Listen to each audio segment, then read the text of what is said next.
Hello friends, welcome to my channel. So today I'm going to talk about a murder case which happened in the year 1995, and 18 years later we got the justice. So now let's see. On December 14th, 1995, Tracy Beslanowitch told her boyfriend Chris that she was going to grab some food at the local Circle K near the Salt Lake City, but she never returned. So what happened to her? So it was getting late, it was around 11 p.m. Chris started worrying because it was not her habit of uh, of going to be the whole night outside, spending the whole night outside. So instead of calling the police, Chris immediately started knocking at the neighbor's door, and he even took a trip down to the Circle K to look for Teresi, but she was not there. So then he returned home back. The following morning, at around 8:40 a.m., nearly 45 miles away from the Salt Lake. So 45 miles away from the Salt Lake, a rater and sound found a new dead, decreased body of a female. So that body was of a female. So they immediately called the local police, and the police arrived at the crime scene as soon as possible. Then the police start investigating the crime scenes. They found the body, and they found several bloody rocks. So what is bloody rocks? So they found several bloody rocks like this. So bloody rock is a rock with blood stains. So they thought that this might be a murder weapon, not too far from the victim's body, as it was not very far. They thought that it might have been done. So this might be a murder weapon. Police found a pair of socks neatly folded on the rock beside the socks and the bloody rocks. So they found a socks. Uh, no other physical or forensic evidence was found at that crime scene. She was officially a Jane Doe. Okay, so now the police founded two distinct tattoos on her body, including one at the heart, that is the left side breast. They found two tattoos, and the police sketched out of the tattoo to provide the news to the media. And later, Teresa's boyfriend Chris saw the news, and he immediately called the police. He told police he believed his girlfriend was Jane too, that is Tracy. Police obtained the phone number of Teresa's fathers and called him. But however, after a short conversation, police learned that Jane Doe was not Tracy, but mostly like his stepdaughter, Krystal Beslanowitch.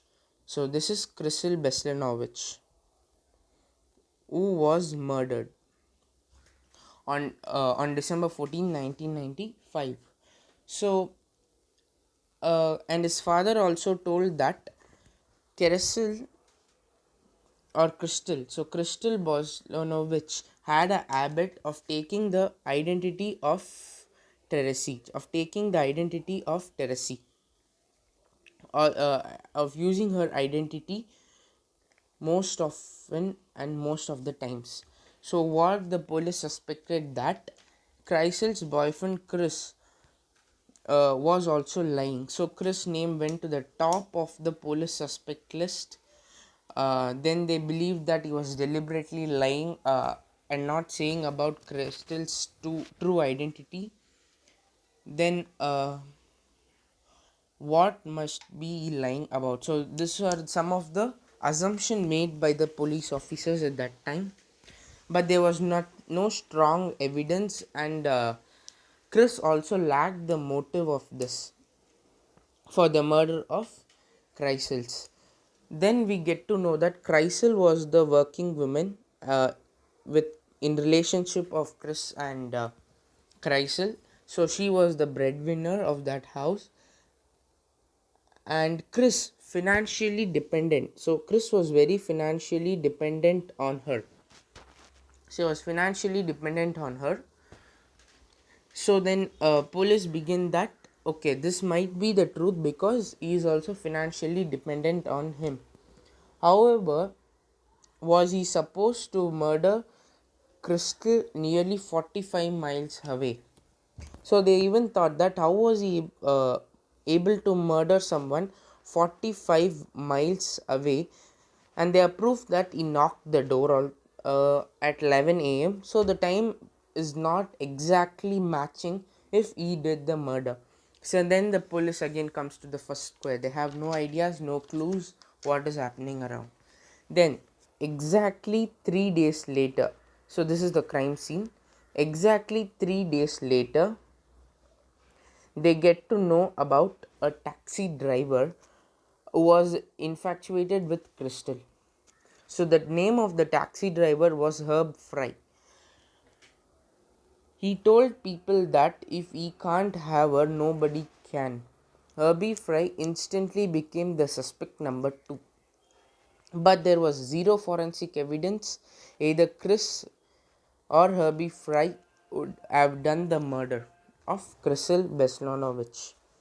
So by 2008, scientists were done with the DNA rocks and found Krystal's body down the river. The female DNA profile matched with Krystal's, but there was an unknown partial match DNA profile found on a rock. The partial DNA profile did not match with Krystal's boyfriend, Chris, or Herbie Fry. Again, police had no other choice rather than going back to the first place. So they had no connection of the dots. But in the year but in the year 2003, sorry, 2013. Okay, so 2013, we know technology is rising. So at 2013 there was a new machine, new DNA extraction tool known as the MVAC system. The MVAC system is basically a small wet vacuum. The system sprays the collection solution onto the surface while at the same time of the vacuum the surface. So it creates a mini hurricane that loses up the DNA materials, that transfers the collection bottle where DNA materials can be concentrated into a filter. So then the police decided to use this MVAC machine. So this is the MVAC machine. Then they decided to use this MVAC machine on the granite. So they started examining the granite with the example. So this granite is a bloody rock which had the DNA and some blood stains on it. So then after examining, they come to the conclusion that this murder scene, the partial man's DNA at the murder scenes was none other than Joseph Michael Simpson. On September 29th, 2016, all the years after the murder, jury found Joseph Michael was the murderer. So we proved that Joseph did the murder of Krystal.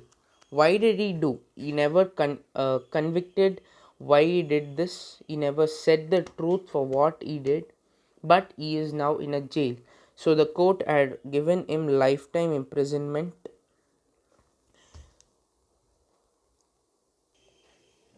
18 years later, police say that the murder is solved. But it is still a mystery when it comes to Joseph. Why did he do the murder? So if you guys have any reasons behind this murder, please drop it in the comment section. And if you have not yet subscribed my channel, subscribe to my channel, click the like button, share this video to your friends. And for more interesting videos which you want me to make, please drop them even in the comment section. I will look after those comments and I'll make new and interesting videos. Thank you.